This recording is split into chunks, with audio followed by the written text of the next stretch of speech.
விரிவான செய்திகளை பார்ப்பதற்கு முன்னால் இந்த நேரத்திற்கான தலைப்புச் செய்திகளை பார்க்கலாம்.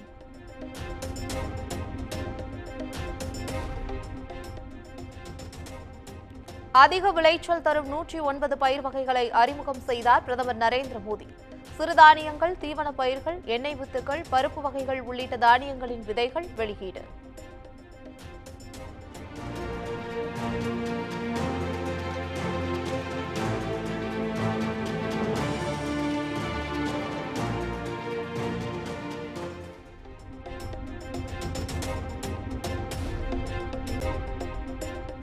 அதானி ஊழலுக்காக பயன்படுத்தப்பட்ட வெளிநாட்டு நிறுவனங்களில் செபி தலைவர் மதாபிக்கு தொடர்பு என ஹிண்டன்பர்க் புகார்.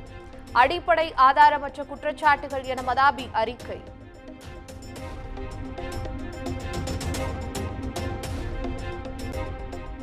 சட்டவிரோதமாக ஆதாரமின்றி தனிப்பட்ட லாபத்திற்காக ஹிண்டன்பர்க் அறிக்கை வெளியிட்டுள்ளது.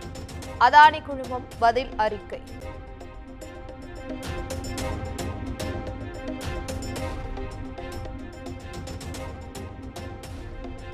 செபி தலைவர் மதாபி பூரிபூஜ் ராஜினாமா செய்யாதது ஏன்? முதலீட்டாளர்கள் பணத்தை இழந்தால் யார் பொறுப்பு எனவும் எதிர்க்கட்சித் தலைவர் ராகுல் காந்தி கேள்வி.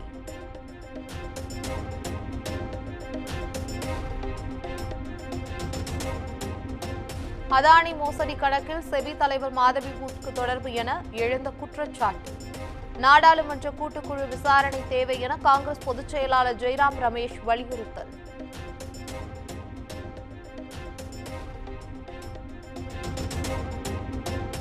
பங்குச்சந்தையில் ஆயிரக்கணக்கான கோடியில் ஹிண்டன்பர்க் லாபம் பார்க்கிறது. செபி தலைவர் குறித்து ஹிண்டன்பர்க்கின் குற்றச்சாட்டில் உண்மை இருந்தால் அரசு நடவடிக்கை எடுக்கும் என்றும் அண்ணாமலை பேட்டி.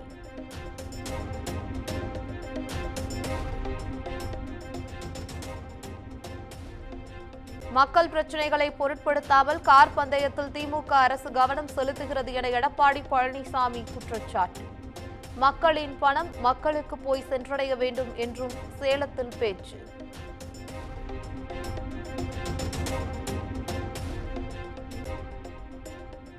துணை முதலமைச்சர் என்ற பதவிக்கு ஒரு தகுதி வேண்டாமா என முன்னாள் அமைச்சர் ஜெயக்குமார் கேள்வி. உதயநிதி ஸ்டாலினுக்கு என்ன தகுதி இருக்கிறது என்றும் ஆவேசம்.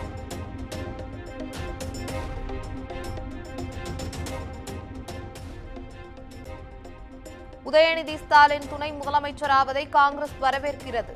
சென்னை கொடுங்கையூரில் தமிழ்நாடு காங்கிரஸ் கமிட்டி தலைவர் செல்வ பெருந்தகை பேட்டி.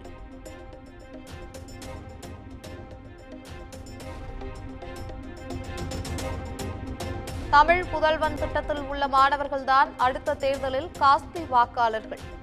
பள்ளிகளை சீரமைக்க நிதி இல்லை என கூறும் திமுக அரசுக்கு கார் பந்தயம் மட்டும் நடத்த எப்படி நிதி வந்தது என்றும் சீமான் கேள்வி.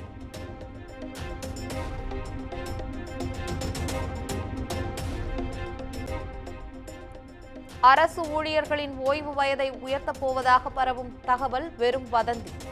தமிழ்நாடு அரசு விளக்கம்.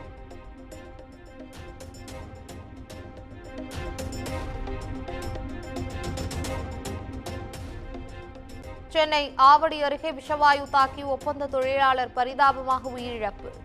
பாதாள சாக்கடையை சீர் செய்யும் பணியில் ஈடுபட்ட போது நிகழ்ந்த சோகம்.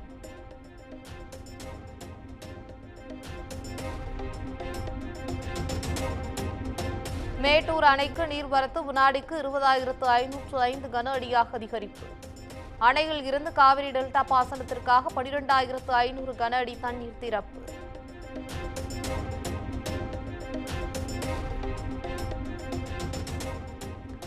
கனமழையால் தொடர்ந்து உயரும் கேஆர்பி அணையின் நீர்மட்டம்.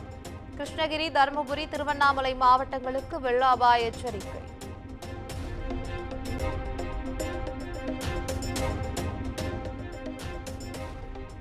செங்கல்பட்டு மாவட்டம் மதுராந்தகம் அருகே தொடர் மழையால் நீரில் மூழ்கிய நெற்பயிர்கள். 200 ஏக்கர் பரப்பு விளைநிலங்கள் முளைத்து சேதமடைந்துள்ளதால் விவசாயிகள் வேதனை.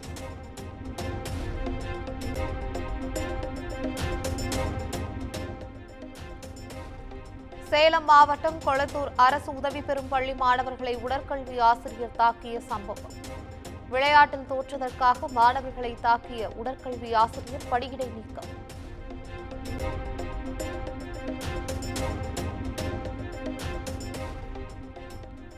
தர்மபுரி அடுத்த பெண்ணாகரம் வனப்பகுதியில் மானை வேட்டையாடிய 23 பேர் கைது. தலா 15,000 ரூபாய் என 3,45,000 அபராதம் விதித்து வனத்துறை நடவடிக்கை.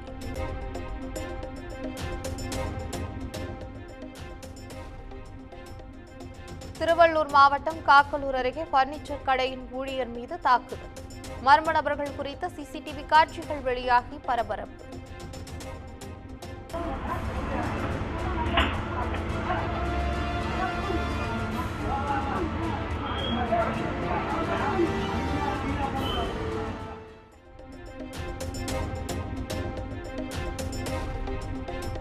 ஜவ்வாது மலையில் பெய்து வரும் கனமழை காரணமாக பீமன் நீர்வீழ்ச்சியில் கடும் வெள்ளப்பெருக்கு. வெள்ளப்பெருக்கால் சுற்றுலா பயணிகள் குளிக்க தடை.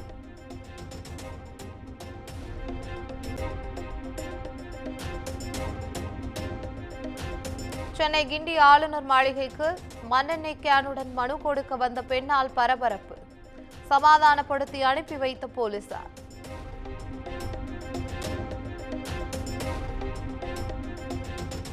நாமக்கல் மாவட்டம் ராசிபுரம் அருகே 800 அடி உயரத்தில் இருந்து திடீரென உருண்டு விழுந்த பாறைகள். அடிவாரத்தில் உள்ள குடியிருப்பு பகுதியில் விழுந்ததால் மக்கள் பீதி.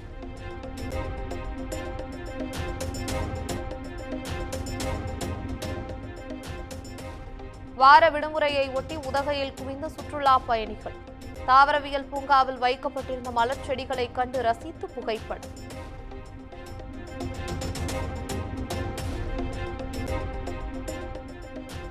திண்டுக்கல் அருகே வெகு விமர்சையாக நடைபெற்ற மீன்பிடி திருவிழா.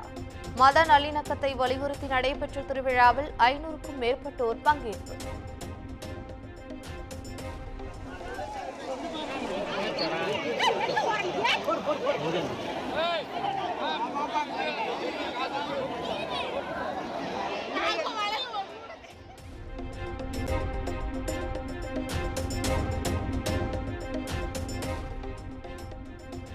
நடிகர் சங்கத்திற்கும் தயாரிப்பாளர்கள் சங்கத்திற்கும் எந்தவித பிரச்சனையும் இல்லை. நடிகர்களுக்கு கட்டுப்பாடு விதிக்கப்பட்டது குறித்து விரைவில் பேச்சுவார்த்தை மூலம் தீர்வு காணப்படும் என செயற்குழு கூட்டத்திற்கு பின்னர் நடிகர் சங்க தலைவர் நாசர் தகவல்.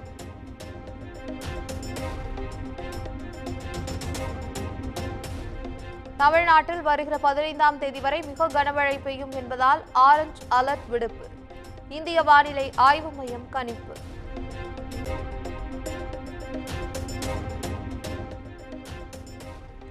கர்நாடகாவில் உள்ள மிகப்பெரிய அணையான துங்கபத்ராவில் 19வது மகடு உடைந்துள்ளது.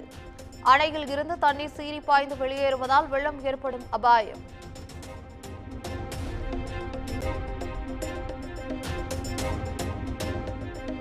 சபரிமலை ஐயப்பன் கோயில் நடை திறப்பு. திங்கட்கிழமை நிறை புத்தரிசி பூஜை நடைபெறவுள்ளதாக தகவல்.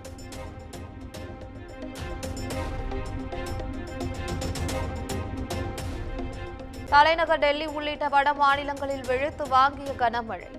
இமாச்சல பிரதேசத்தில் கனமழை காரணமாக 6 பேர் உயிரிழந்த சோகம்.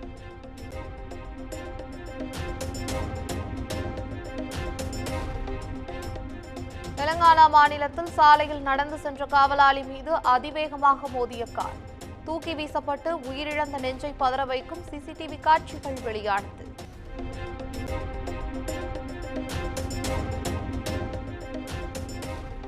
ஆந்திராவில் ஆடி மாதம் முடிந்து மனைவி அழைத்துச் செல்ல வந்த புது மாப்பிள்ளை. 100 வகை பலகாரங்களுடன் விருந்து வைத்து அசத்திய மாமியார்.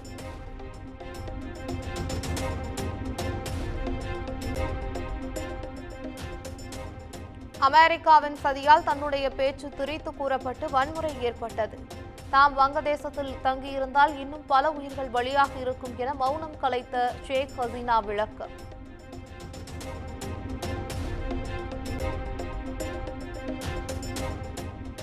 வங்கதேசத்தில் இந்துக்களின் வீடு மற்றும் கடைகளை குறிவைத்து நடத்தப்படும் தாக்குதல். டாக்காவில் இந்து மக்கள் சுமார் 7 லட்சம் பேர் ஒன்று திரண்டு போராட்டம் நடத்தியதால் பதற்றம்.